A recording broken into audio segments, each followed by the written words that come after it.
What if I told you there's a train that literally passes through the 6th floor of an apartment building? Or a train that defies gravity by hanging upside down above a city?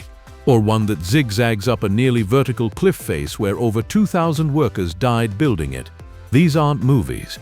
These aren't myths. These are real trains operating on this planet right now. Stick around, because by the end of this video your mind will be completely blown. Number 1. The Wuppertal Schwebebahn. Germany. Alright, let's kick things off with something that looks like it belongs in a science fiction movie. Deep in the industrial city of Wuppertal, Germany, there is a train that does not run on the ground, and it does not run on a bridge above the ground the way you might expect. Instead, it hangs, suspended from a single rail above the streets like a giant mechanical bat clinging to its roost. Welcome to the Wuppertal Schwebebahn, the world's oldest electric elevated railway of its kind, and honestly one of the most surreal things you will ever see in real life. Here's how it works. A single overhead steel rail is supported by 486 steel portal structures that together weigh nearly 20,000 tons. The train cars hang below this rail on steel arms and glide along at up to 37 miles per hour, up to 40 feet above congested city streets. But here's what makes it even more mind-bending. This thing has been operating since 1901. That means this futuristic-looking suspended monorail has been swinging over German streets for over 120 years.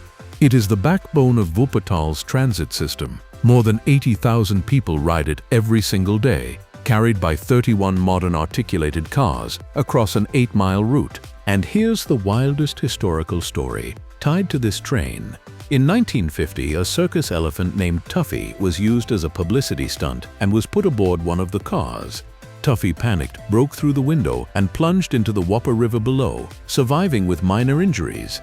Today, Tuffy is basically Wuppertal's unofficial mascot. The city has her image on murals, chocolate bars, and souvenirs. There's also a replica of the famous Kaiserwagen, the imperial car, which was used by Kaiser Wilhelm II himself back in 1900 before the railway even officially opened.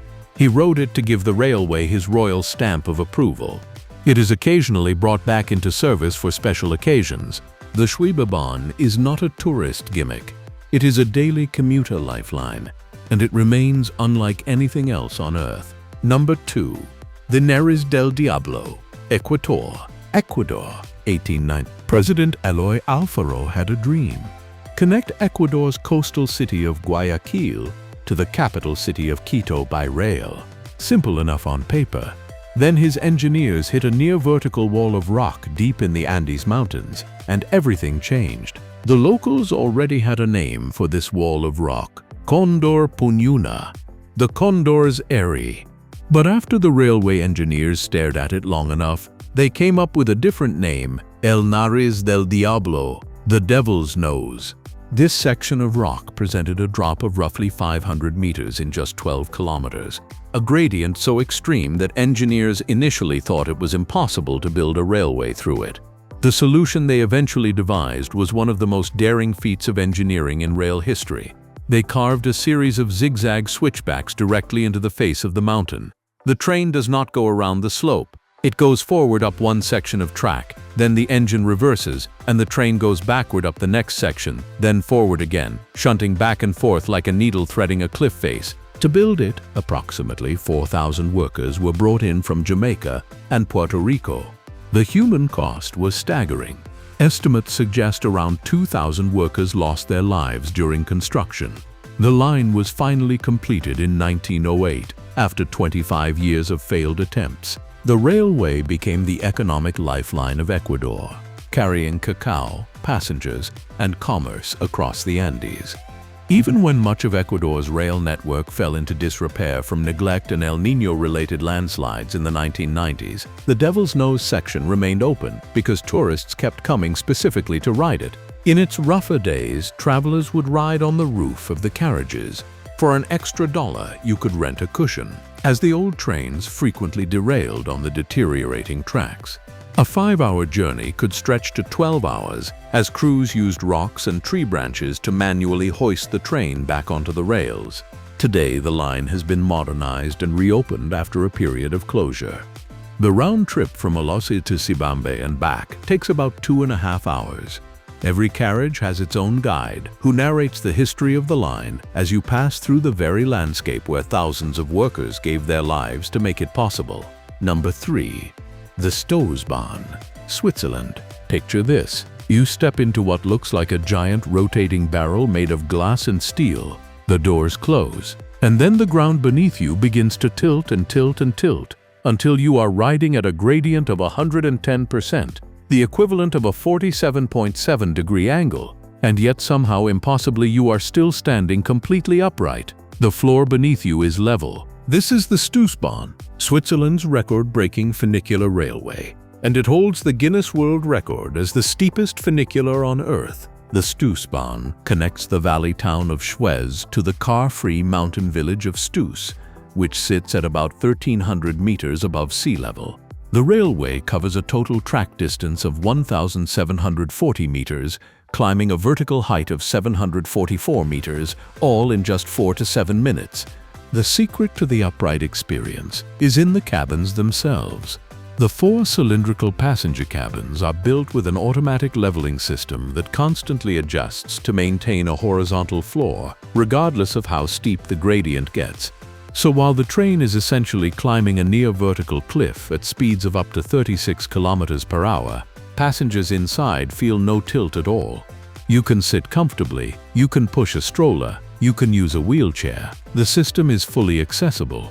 Each cabin holds 34 passengers, and together the 4 cabins can transport up to 136 people per trip. At peak capacity, the Stoosbahn can carry 1,500 passengers per direction every hour. The new Stoosbahn opened in December 2017, replacing an older funicular that dated back to 1933. The new line took 14 years of planning and cost 52 million Swiss francs to build. It passes through 3 tunnels and crosses 2 bridges on its way up the mountain. And since December 2022, the entire mountain station is heated using waste heat recovered from the railway's own engine room, a remarkable piece of sustainable engineering layered on top of an already remarkable piece of engineering. Stoos itself is car-free. If you need to transport luggage, horse-drawn carriages are available.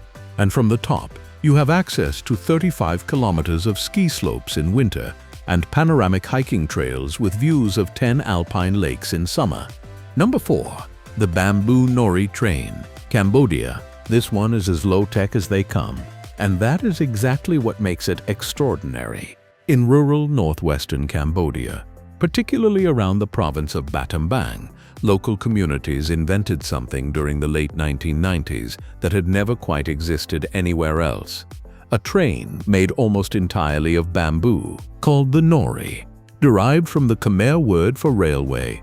This is a bamboo platform roughly 2 meters long, laid across 2 metal axles fitted with steel wheels. The platform sits directly on the existing railway tracks, and the whole thing is powered by a small gasoline motor attached to the rear axle. No station, no schedule, no conductor in a uniform. The Norry was born out of necessity. Cambodia's railway infrastructure had been devastated by decades of civil war and the Khmer Rouge regime. Formal train service had largely ceased, but the tracks were still there. So local people with extraordinary ingenuity built their own trains from whatever materials they had.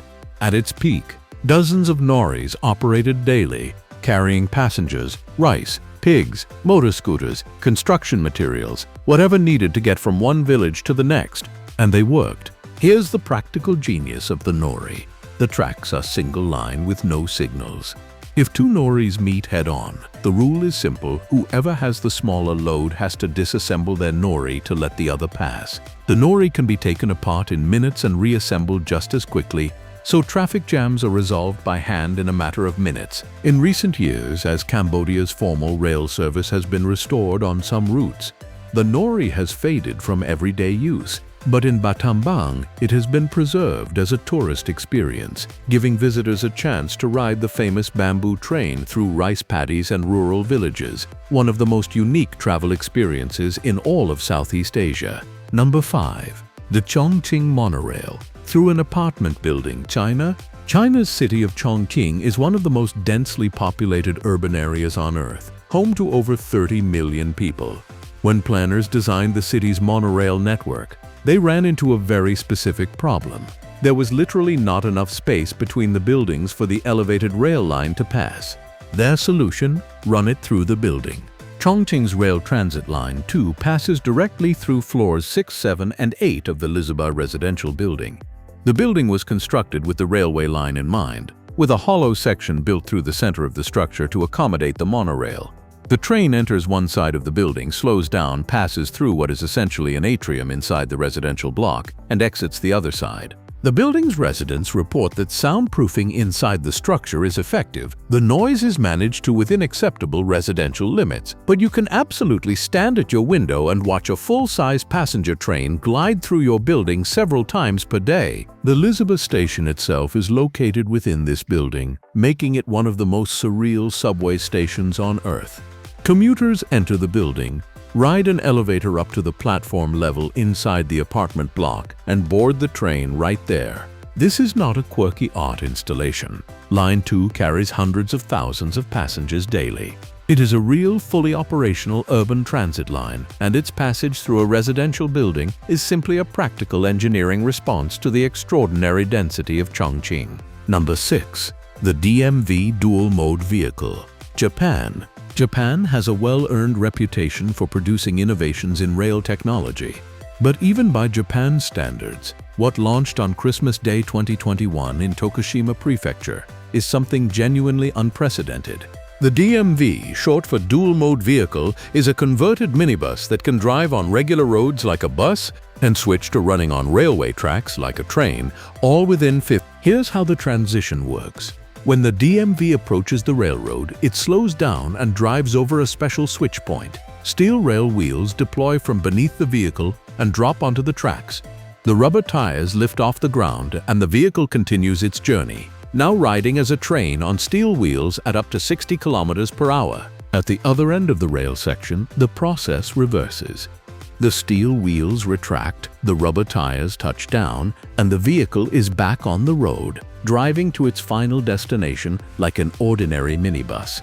Each DMV carries around 20 passengers and runs a roughly 30-mile route between the town of Kaio in Tokushima Prefecture and the city of Murato in Kochi Prefecture. This is a region with aging infrastructure, declining population, and limited resources for maintaining separate road and rail networks. The DMV solves this beautifully. One vehicle, one route, two types of infrastructure. The vehicles are operated by Asa Coast Railway, making it the world's first commercial dual-mode vehicle service open to the public. And yes, tourists have been booking tickets specifically to experience the 15-second transformation. Number 7. The Darjeeling Himalayan Railway, India. There is a train in northeastern India that has been chugging up the foothills of the Himalayas since It is 88 kilometers long. Its tracks are just 2 feet wide, and it climbs from an altitude of about 100 meters at New Jalpaiguri to over 2,200 meters at Darjeeling, all on a narrow-gauge line, so small that locals and tourists alike call it the toy train. The Darjeeling Himalayan Railway is not a nickname, it is an icon.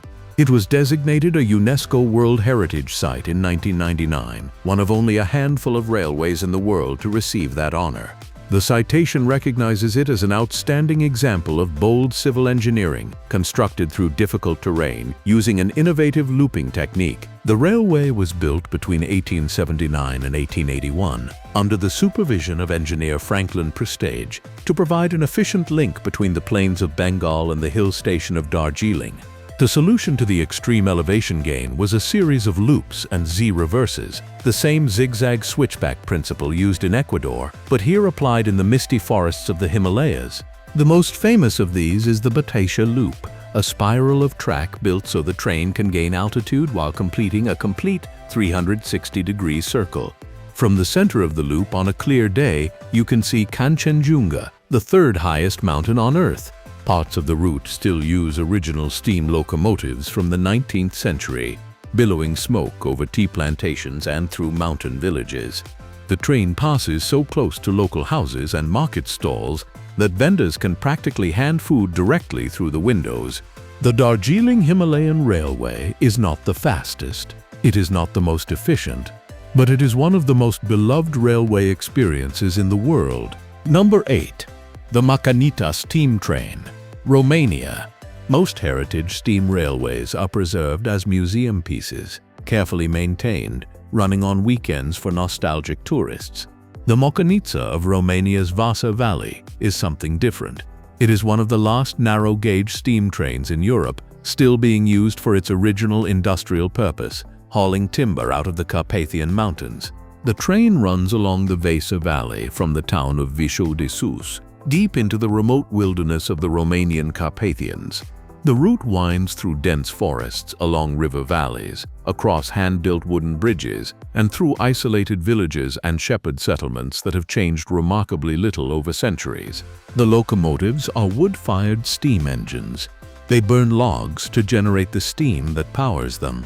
A train literally fueled by the same forest it is helping to harvest. Forestry workers share the tracks with tourists, and on any given day you might find yourself riding alongside stacks of freshly cut timber.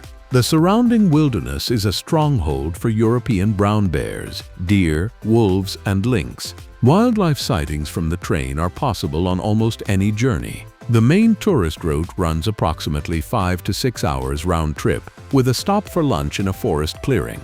The Mocănița is not just a travel experience. It is a living piece of industrial history. While the rest of Europe has long converted to modern machinery, this corner of Romania still runs on steam, still burns wood, and still does things the way they were done a century ago.